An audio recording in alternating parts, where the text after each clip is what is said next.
A couple of months ago, I made a Twitter thread about some weird activity I saw online, and after I posted that thread, tons of engineers from many different tech companies reached out to me privately to tell me their stories. My interest in all this started one day when I was scrolling on YouTube and the algorithm served up a pretty weird video for me to watch. You know how the algorithm works, right? It looks at your past activity and tries to figure out what you could watch in the future that would keep you on the platform the longest. It optimizes watch time. The algorithm suggested I watch this video. Now, I'm not a super political guy, but I know those are important topics, and it had 138,000 views and it was only one day old, so to me this looked like it was a real news story. So when I clicked on the video, it got weird fast. Strange music starts playing and a robot voice comes on and clearly starts reading me a script.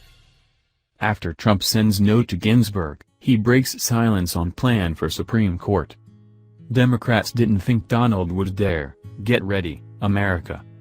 Ruth Bader Ginsburg hasn't been seen in public in for 57 days. There were red flags all over the place. The robot voice was reading typos. The name of the channel itself was some generic fake news site. There's no way this is legitimate news. But the problem is, it had engagement levels that were off the chart. 94% like to dislike ratio. Look at all these comments. How can this be happening on a video of such low quality? I started digging a little bit deeper, so I searched YouTube for the exact same title to see what came up. And whoa, look at this. All these videos are exactly the same title, exactly the same script, but they're all just a little bit different. If you play the videos, you get different graphics scrolling across the scene. You might get a different robot voice. Breaking news goes. After Trump sends note to Ginsburg, he breaks silence on plan for Supreme Court.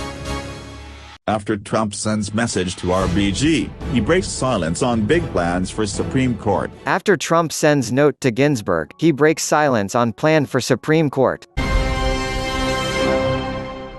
After Trump sends note to Ginsburg, he breaks silence on plan for Supreme Court. The content was essentially the same, it was just arranged in a different way. Different photos, different B-roll, different title screens. I'm a YouTuber and I spend some time thinking about content ID systems and things like that, and it's clear to me that these manipulations of the video and even the audio are attempts to get around YouTube's automated recognition systems. Let me explain how this works. YouTube engineers look at the individual pixels on a video, and then they use the values of these pixels to perform some type of mathematical function, which gives you a number called a hash. You then compare hashes to other videos that have been uploaded and try to figure out if the same content has been uploaded by someone else in the past. The challenging task here is to make a system that's fast enough to find exact copies of specific frames of video across the entire YouTube library, while at the same time making it smart enough to not be tricked. How would you do that with math? Instead of sampling every pixel, what if they sampled specific spots on every video and measured the color values at those specific locations? They could then compare those spots with every other video uploaded to YouTube. But think about what happens if a sneaky person resizes those images. The colors would change at those locations. The same thing would happen if you rotate the image, or flip it, or even apply a filter of some kind. Now, I don't know how YouTube samples these pixels or the audio from the video or what mathematical functions they use, but I know that's like a company secret because that's how they defend the platform. If the bad guys were to figure out how these detection algorithms work,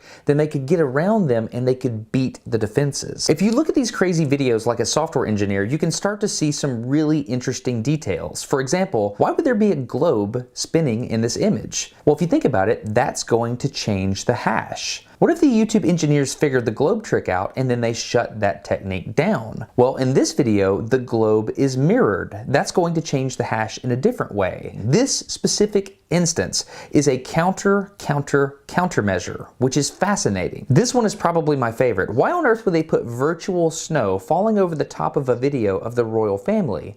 If you think about it, this changes the math in a kind of random way, and therefore YouTube's ability to detect it. This is like a new form of camouflage that's using math instead of colors on this new bot battlefield where daily fights take place by opposing forces of software engineers. But instead of fighting over hills or pieces of land, the winner of these individual skirmishes gets a few moments of your time, which in today's attention economy is super valuable. Because of the original video I found, I assumed most of this activity was on the right, but I found these videos just 2 clicks away from a mainstream channel on the left. Speaker of the House Nancy Pelosi just keeps racking up wins over Donald Trump. Speaker of the House Nancy Pelosi just keeps racking up wins over Donald Trump. It's the exact same stuff, just trying to manipulate things in the other direction. If you look at this channel specifically, it was started over 10 years ago by what appears to be an actual human. It uploaded a bunch of gaming content, and then at this moment right here, it started uploading videos about politics. At this point, it's clear to me this is not just low quality content. This is a coordinated attack against the YouTube algorithm, complete with countermeasures. This is a serious, well-funded activity done by people meant to do harm. If you're a teen or 20-something, you probably think these old people are getting duped into voting for someone that doesn't make sense. And if you've got a few more miles on the tires, you might be looking at the younger generation and thinking, man, how are all these manipulative people able to whip them up into a frenzy so easily? So is the internet getting worse because we're getting worse and this is just a reflection of us? Or is there actually someone playing with the dials and pitting us against each other? Today's social discourse takes place on the public forum of the internet, and front and center in that forum are three primary platforms: YouTube, Twitter, and Facebook. This video is the first in a three-part series on what exactly these external forces are doing to manipulate our social media platforms and how they're doing it. Now, the key to a good lie is to convince you that there is no deception. When I started trying to research this stuff, there's all kinds of information on the internet, but it's very difficult to cut through all the falsehood. So my approach is pretty simple. I'm literally going to get on airplanes and fly to the engineers who are trying to beat this stuff and have a straight up conversation with them. We're gonna get to Twitter and Facebook later, but for the purposes of this video, let's look at specific active attempts to manipulate the YouTube algorithm. Okay, it's time to move past the speculation stage to the actual engineering data stage. So I'm here at this building in California. The person I'm gonna talk to does not wanna be on camera, so we're gonna respect that, but I'm gonna go find out exactly what went down with these specific videos and report back. I was just gonna stand in front of the sign and tell you what happened, but I have to think about how I'm gonna say this. This is complicated. I don't want to attribute any words to YouTube here, so let's just assume these are my words. But there seems to be two types of attack against the YouTube algorithm. Number one, there seems to be a financial motivation. People are trying to create videos to extract ad revenue from YouTube. And so this is legitimate content. There's nothing outside of the terms of service here, except maybe the fake engagement policies that YouTube has. But for the most part, it's legitimate content uploaded and meant to extract money from YouTube. Number two are the ideological attacks. These are attacks meant to sway public opinion and make people think certain things and perhaps even make people fight with each other. To understand this better, I rented an office in San Francisco to interview Renee DiResta. She's an expert in malicious propaganda online. Okay, this is Renee DiResta. She is super smart on, I guess you'd say, coordinated inauthentic behavior, incentivized content on social media, and how to beat it, right? Yep, I look at how different types of actors manipulate the social ecosystem across platforms. Awesome. I loved your stuff on Rogan and Sam Harris podcast. Thank you. You're just great. If you're paying attention, you've seen what she does. I want to talk about what's going on YouTube. Okay. Recently, I found this really weird video. It's clearly manufactured content. And from what I can tell, there's two reasons that there's manufactured content. Number one is it's financially motivated. Yep. And the second thing is ideological. Yes. Right? Is that correct? Is there a third component I'm not seeing here? No, that's correct. And there's a lot of, there's actually some overlap there, because if you're producing really highly partisan content, particularly sensational stuff, you're able to capture engagement, get people paying attention, because particularly right now in a highly partisan, polarized country, people are looking for that stuff, and they're not necessarily paying a lot of attention to who the source is. So if you make something that looks interesting, you'll be able to theoretically attract views, keep people there, and then you can both monetize and do something divisive. You're going to use fake accounts to socialize it within groups, and then you're going to try to get a critical mass of real people to come and amplify it. In order to get these videos in front of human eyeballs, you have to first trick a robot algorithm type thing. And the way you do that is with artificial engagement. Artificial engagement is done with fake logins or compromised accounts. They sell them like wine on the black market. A new one's gonna set you back about a quarter. A 2014 is gonna set you back about $7. Renee showed me some footage of what she calls a click farm. They use these devices to try to artificially inflate engagement online. You can easily find these places online that will sell these services to you straight up. You know, a lot of us, we use the number of views, number of likes, number of followers as like a heuristic for quality. And so there are hundreds and hundreds and hundreds of these businesses that just offer you things like views. So these are people who are just selling selling likes. Funny enough, based on the number of likes on the ad for YouTube likes, I would bet that they're gaming their Instagram engagement too. The internet is fake. Hey, I've been doing this wrong. I've been trying to make quality content this whole time. The strategy seems to be pretty simple. You make a bunch of videos on one particular topic, you put them online, and then the metadata points to each other, right?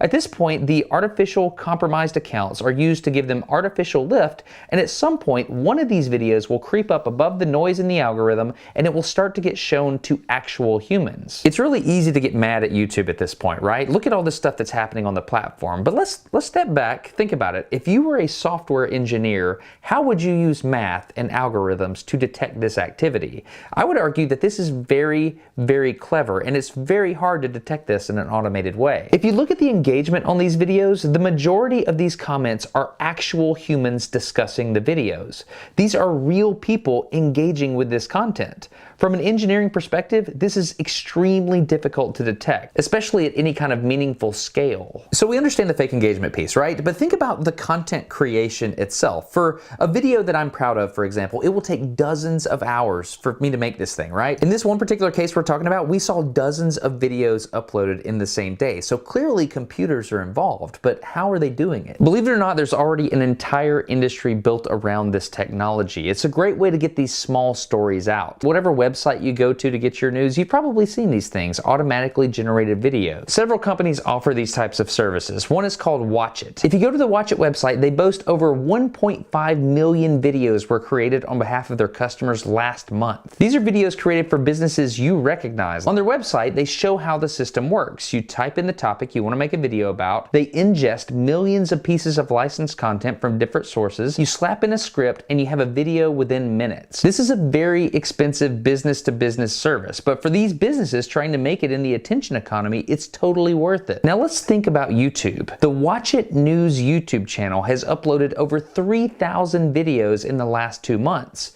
Most of these use actual voice actors reading a script. This is an incredible amount of content. Stop and think about what that could mean for the future of YouTube. It works like this. You have all this content like B-roll, photos, audio, things of that nature, and it goes into this machine and out pops these videos, which is cool if you're a newsroom and you're using a service like Watch It to try to create content for legit users online. But the problem is this is just technology.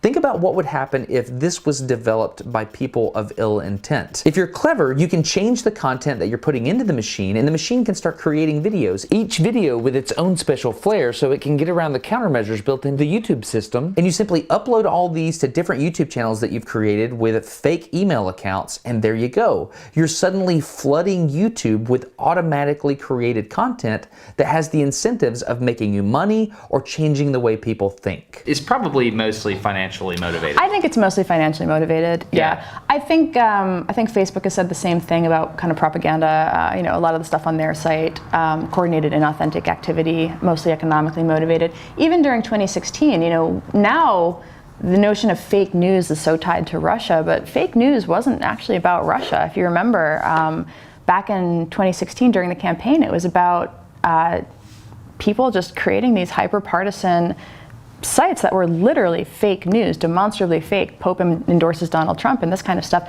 And it was just pushing people to the sites to try to make money on the ads. And so that's what I think a lot of the challenge here is. The really strong actors, the nation states that are trying to do this kind of stuff will spend the years to build up the audiences over time, and then you have these kind of more fly-by-night operations where a blog spins up overnight, they game their way into distribution, and then they just make money on the ads. Someone that's doing this this subversive activity, if they're doing it well, we're not going to know. Right. For a long time. So it's happening unless they make a mistake. Yeah. It's happening right now, probably in the sidebar of this video people are watching right now. We just may not know that it's inauthentic behavior. I think it's really hard to find this stuff. It gets better and better. That's the other thing. I think people assume that it's obviously fake or obviously incorrect English or obviously sensationalist memes or something like that. No, they actually just started repurposing their content from our own real, authentic, hyper-partisan pages. Can we just stop and be disturbed that this is the kind of content that's getting real eyeballs? And I know what you might be thinking. Well, it's clearly different. I could tell the difference in that. But think about who I am, right? I'm an engineer who understands countermeasures. I think through strategy. I spend hundreds of hours a month thinking about the YouTube algorithm. I tailor my thumbnails. I understand how titles work. All of this to say, I still got tricked. And so it's a cat and mouse game. Well, basically you have offensive content, then you have a countermeasure, and then you have a countermeasure. Yes. And then the YouTube engineers have to develop a countermeasure. Yeah. And so this just continuously ratchets up, and I don't see a way to win. You're not going to win this. No, you're never going to win. There's no winning. All you have to do managing. is increase the cost for the adversary to influence society. Yes. Regardless of whether this material is made in some far-off land to make a quick buck, or if it's from a malicious nation trying to influence a foreign election, it's all taking advantage of this flaw in your heart, the desire to fight with your neighbor. These people literally make us hate each other, and then we turn around and give them our money. If your first inclination is to be mad at YouTube right now and some kind of outrage, then you don't get it. Like, you don't see what's happening here. I know these engineers, they're using all the math at their disposal to try to fix this as desperately as they can. But until our hearts change towards political grace, these people are going to keep taking advantage of us. I don't care what kind of laws we make to try to get around this. They are going to make us fight, and we're going to sit there and do it and then close our eyes and give them our money. We've got to be smarter than this. I think a lot of the countering has to be done in the real world, right? It's the, I think you had said this in a Twitter thread of yours I'd read, where you talked about the need to actively practice love thy neighbor kind of stuff. Right. Yeah. I think that's, unfortunately, it is they're preying on human biases. This is the thing. We have a brand new information ecosystem, right? We have democratized creation of content. We have no more gatekeepers. Anyone can say what they want, do what they want, maximized expression, algorithms to help you find people. But ultimately, like, human nature, like people have not changed. So it's this fascinating new information environment and ecosystem, but with a very old set of biases and ways of being that are just kind of part of the human experience. And I don't think we're necessarily adept at recognizing what social media has done to us as individuals and as members of society. And that, I think, is one of the key challenges, where no amount of regulating of algorithms or catching of bad guys changes that kind of fundamental truth. Trying to use real community to kind of return people to that human connection is the thing that we're missing right now, and that's because it's much harder to do that, to create the kind of active unity that you're talking about, because, like, who's in charge of doing that? Normally that would have been like your churches, your neighborhood, your community. I think, I don't know what that looks like ported online where everybody's spending their time. I'm not trying to scare you by showing you all this stuff. Obviously, there's a lot of hardcore engineering thought that goes into everything I just showed you, but it's happening. There are bad actors trying to manipulate people online for financial gain, and I don't think it's YouTube's fault. When somebody wants to do bad things to you, they're gonna do whatever they can to get your data and exploit it. Next up, Twitter and Facebook. They were awesome. They let me set up cameras in the building. They also let me talk to some of the engineers in charge of building these countermeasures. It is a fascinating discussion. I hope you'll join me as we continue this algorithm manipulation series. I think this is super important stuff. If there's someone that you think could benefit from knowing that this is how the internet actually works, please pass this video along to them. Also, consider subscribing if you feel like this earned it. This is a ton of work, and I hope it brings value to your life. That's it. I'm Destin. You're getting smarter every day. Have a good one.